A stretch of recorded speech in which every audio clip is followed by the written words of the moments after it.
بسم الله الرحمن الرحيم. هسه وصلنا ان شاء الله اخر فيديو يكون هذا الياخه.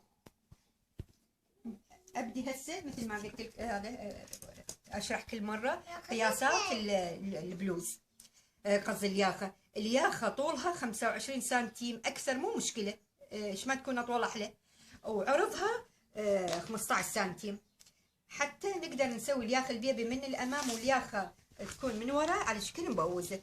اجي اصفن البلوز الامامي ويا بلوز الخلفي بهالطريقه هاي، وارسم بيناتهن هاي الفره حتى تطلع فيت ويا حفره الركبه. هاي الزياده لا تنسون انا اللي ضفتها على مود السحاب ما نحسبها، نجيبها ويا مسافه الثانيه نفس الحاله ونطلع الزايد من هنا بهالطريقه هاي.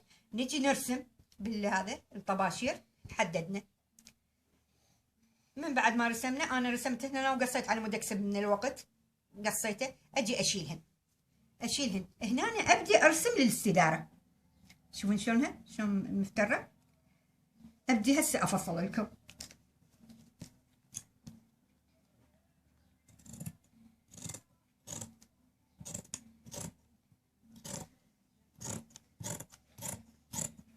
هنا عدل، الورا عدل على شكل مبوز.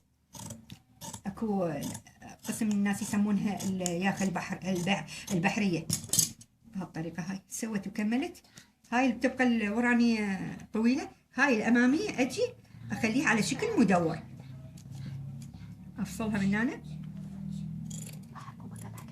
الزاويه ادورها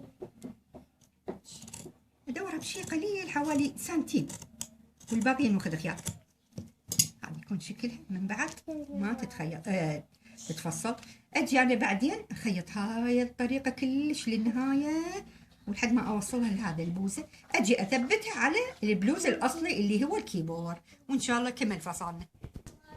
هسه احنا مثل ما قلت لكم انا بدايه الفيديو انه صار اكو تغييرات على الفصال القديم ويا الجديد مال اختها الصغيره، قصدي الكبيره. هسه يصير تغيير عندنا بالفيونكات والكركش اللي راح يتخلى على الردن. احنا هسه ما زاد عندنا على الكركش، بس عندنا هسه راح اسوي لكم الفيونكات تصير 4 قطع بالامام. كيفكم تقدرون تسوون اكثر مو مشكله، المهم هن يتخلن على طول التنور الجوانيه.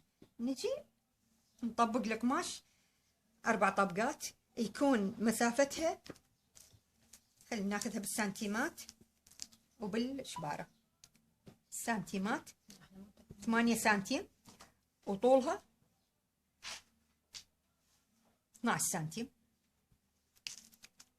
بالهذا 4 اصابع بالعرض، وبالطول الشبر اقول 4 اصابع حوالي 7 اصابع. نجي نقصها كلهن سوا، نقصهن سوا حتى يجن قالب واحد، ونبدي نفصل وحده عن وحده، نفصلهن ونخيطهن. وانا اكو فيديو مسويته للفيونكات ومعطي قياساتها وشكل خياطها، ان شاء الله دخلوا عليه وتشوفونه. دائما الفيونكه تصير من هنا ثانيه ومن هنا مفتوحه، حتى من نخيط منها ومن هنا وبقي لنا فتحه نقلب من عندها. هذا اللي راح يصير بس الفرق بيناتها. دائما هيك يكون الفيونكات ما مفتوحات من الناحيتين، واذا اضطريتوا خلوا مفتوح مو مشكله، بس راح ياخذ من الخياطات. هذا السبب خلوا فتحات صغيره منها حتى تقلبونها، ومن بعد ما تخيطون تكمشونها بهالطريقه هاي وتحطون عليه قيراج ان شاء الله حاشي. انا ان شاء الله اصوره لكم. ونكون بهالحاله خلصنا فصال فستان الطفله اللي عمرها 2 سنين.